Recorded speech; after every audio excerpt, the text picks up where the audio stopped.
Hey, thank you all. Thank you, every single one of you, for being with us right now. It means the world to us.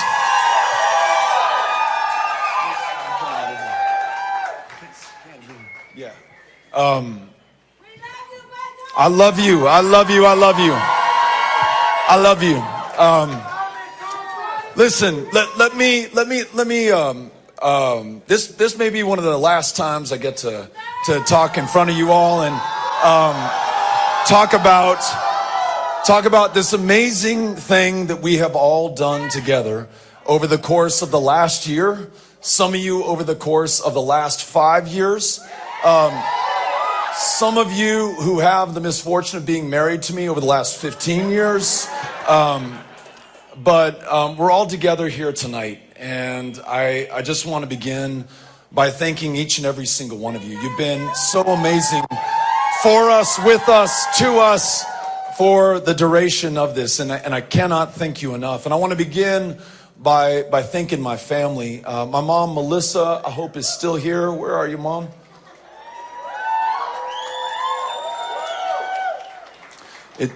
She's at the bar. Love you, Mom. Some of you know this, some of you don't, but in addition just to being an extraordinary human being and to being my mom and the mom of Aaron and Charlotte, my two wonderful sisters, and the strongest person I know, we learned that my mom had cancer just months ago, and a pretty aggressive form of cancer at that. And the whole time that we've been campaigning together, and she's been pushing us and supporting us and encouraging us, she's been in the fight of her life, literally, and undergoing chemotherapy and treatments in Houston and then coming back to El Paso. But without fail, the unconditional love and support and the push that you give me day in and day out kept me going throughout this. So, Mom, I love you so much. We're all on your campaign now against this cancer. And my sister Charlotte, my sister Erin, Maximo, Patrick, this entire family, Brooks, Christine, Jimmy, Jane, all the family who came in from out of town, love you all so much. For Amy, who, sometimes folks will say, it was so nice of your wife to give you permission to do this. And those of you who know us and know our family, there was no permission sought. There was no permission granted. This was a decision that you and I made together. And we did this because of the other part of our family. Ulysses and Molly and Henry, they continued to be the impetus for this. We know that at some point or other, we will face their judgment for what we do or what we fail to do at a moment of truth like this one. And we wanted to make sure that we could come through. And when they ask us at some point down the road, what were you up to when all these terrible things were going on in Texas, and when we still had a chance to do something about it? We want them to know that we stood to be counted along with so many other extraordinary, wonderful people who are in this room with us tonight. So I want to thank my family. And those of you who've been part of this campaign, you know this. Amy has been out on her own, doing town hall meetings, conducting rallies, doing interviews on media in Spanish and in English as well, block walking every day, converting people who've never voted a day in their lives. She registered someone who was 83 years old last month, who's voting in the first election of her lifetime. So watch out. Next time you see an O'Rourke on the ballot, it might just be Amy O'Rourke, okay? No?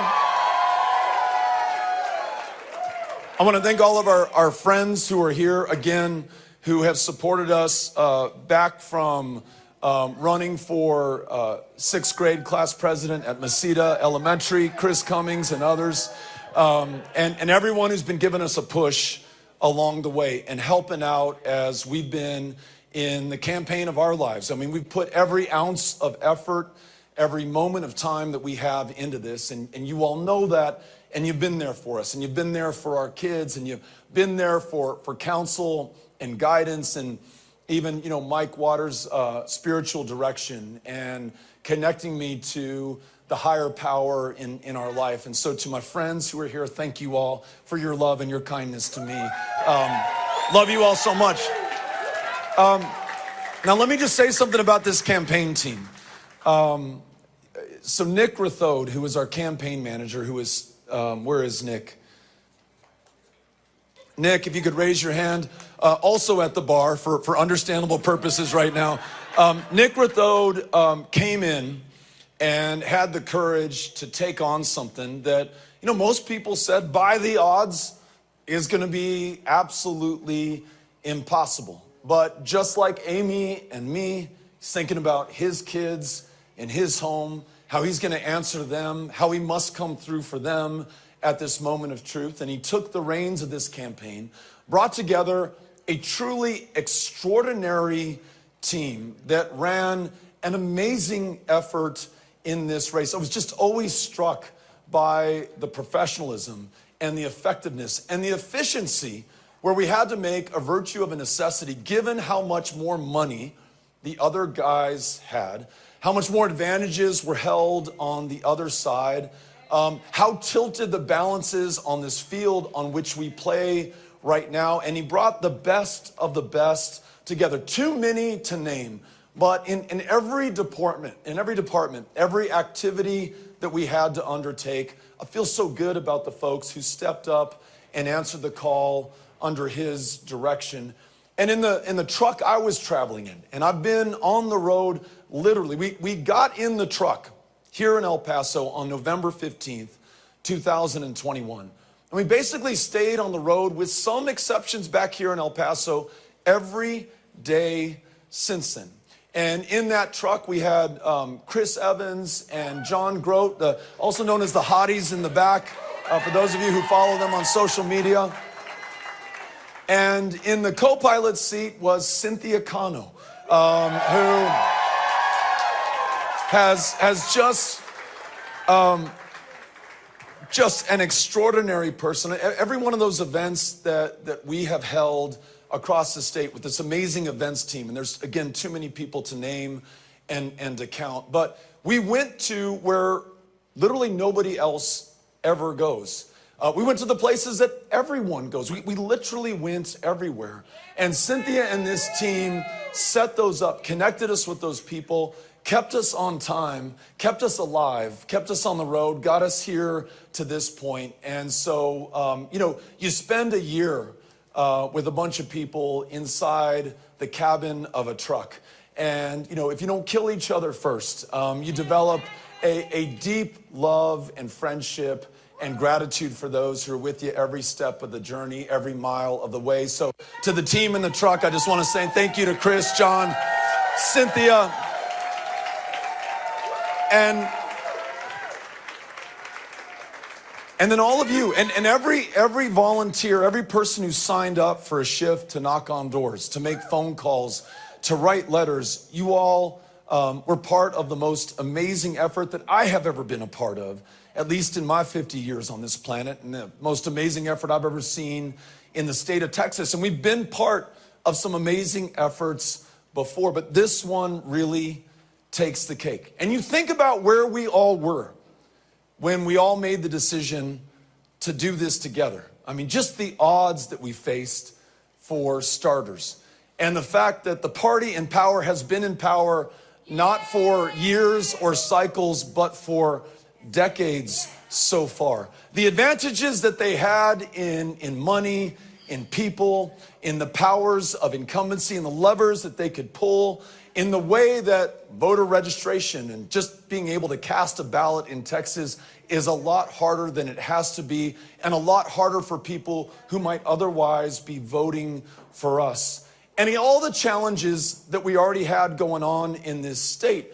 This democracy under attack, a grid that did not work, women's rights to make their own decisions about their own bodies, under attack here more than anywhere else. And, most people would look at that and just say, no thanks. And many did and came to that conclusion. But against all that, at a time when we could be tempted to give in or to give up, we all decided instead to give it our all. And that's what I think distinguishes us and defines us right now. Everything that we could possibly give to this, we gave to this. And I don't mean the candidate, and I don't mean the staff. I mean every single person who was a part of this campaign. This amazing finance team that, though the governor had more resources and more ability to raise resources, outraised the sitting governor of the state of Texas 3 quarters, 3 different reporting periods. All the small dollar donors, all the big dollar donors, the 95,000 plus volunteers who knocked on more than 5 million doors across the state of Texas, made millions more telephone calls, wrote tens of thousands of letters, made these amazing banners that we saw hanging over freeway overpasses all across the state of Texas. You all are amazing. And here's what we decided to do together. Once in action, we realized that action, that work, that being with one another is the absolute antidote to despair or succumbing to current conditions or the status quo. It took us across the entire state of Texas. It's the only way to meet a state this big and this divided, to go to where people may not see eye to eye with us. So you could not be too rural or too Republican represented or too big or blue for that matter, for us to be there, to listen to you, to learn from you, to seek the common ground in front of us, and to find out where we could agree and where we could work together. That's what I want to see for my Texas and for my country going forward. In a state that has this level of voter suppression and voter intimidation, the hardest in the nation in which to cast a ballot or to get your name on the rolls to be registered to vote in the first place, we made those who've been shut out from this democracy our priority. And when I talk about those 5 million doors and the millions more phone calls made, we were targeting those who had themselves been the targets for disenfranchisement in the state of Texas, bringing in new voices that we had never heard from, votes that had never been counted, the very people who should be able to decide the outcome of this election. And against a governor in a state where there are no campaign contribution limits, where he started, folks, $50 million ahead the day that we entered this race. This team never gave up. Hundreds of thousands of people gave whatever they could, $5, $25, $50. And through this finance team, they were able to get people to give a lot more than that as well. And then we used those resources as effectively, as efficiently as we possibly could, knowing that we would never be able to outspend the incumbent, our opponent, but knowing that those resources were precious and we had to use them to get to those doors of those voters who otherwise we would never hear from in this election. In other words, all of us doing all we could with what we had, where we were, wherever we were across the state of Texas, the most awesome undertaking that I've ever had the pleasure or the honor to be with. And it brings us now to this moment where, after we have described to our fellow Texans the choice in this election, after some truly historic failures in this state over the last 8 years, we offered a vision, a Texas where every woman makes her own decisions about her own body and her own future and her own health care. A state where children don't have to fear going to school and being gunned down in their classroom and their parents having to identify them by the shoes that they are wearing. Or in those same schools, teachers not having to work 2 or 3 jobs to make ends meet because we treat them with enough respect. We pay them enough so they can focus on that most important job in front of them. A state where we expand Medicaid and folks can afford to see a doctor, go to a mental health provider, fill a prescription, be healthy enough to go to school or to work or to raise their families. A state where we are no longer incarcerating people for possession of a substance that is legal in most of the rest of the country right now. These are things that not just Democrats agreed on, but Republicans, independents, our fellow Texans from across the state. And the best way that I can put all of this in a way that maybe any of us can understand is we just want a state where people are free enough and healthy enough to be able to pursue their potential and rise to fulfill their true promise. A state where we are not defined or divided based on our differences, but find the common interest for the common good right here on the common ground before us. Well, that still is the Texas that I want to live in. That is the dream that I, and I hope all of us, will continue to pursue. I don't know what form that will take. I don't know what my role or yours will be going forward, but I'm in this fight for life. I'm in this with you.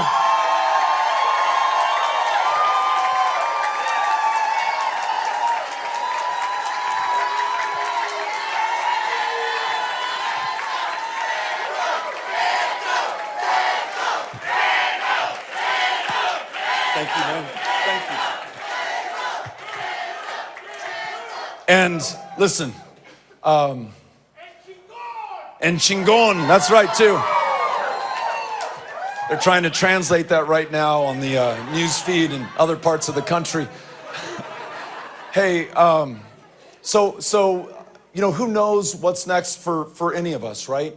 But I just cannot thank you enough for giving all of us who are part of this campaign your time, your resources, but most importantly, your faith in what could be possible in this state. Let us never break that faith. Let us always keep that faith. Let us also back it up with the fight necessary to continue to try to win over and over and over again until we can realize this dream, these goals, this Texas that we want for one another, that we deserve for our kids, and that ultimately one day we are going to be able to bring home. Thank you all so much for being with us tonight. Thank you for being part of this campaign. Les agradezco. We'll see you out there. Thank you all so much. Bye-bye. Thank you.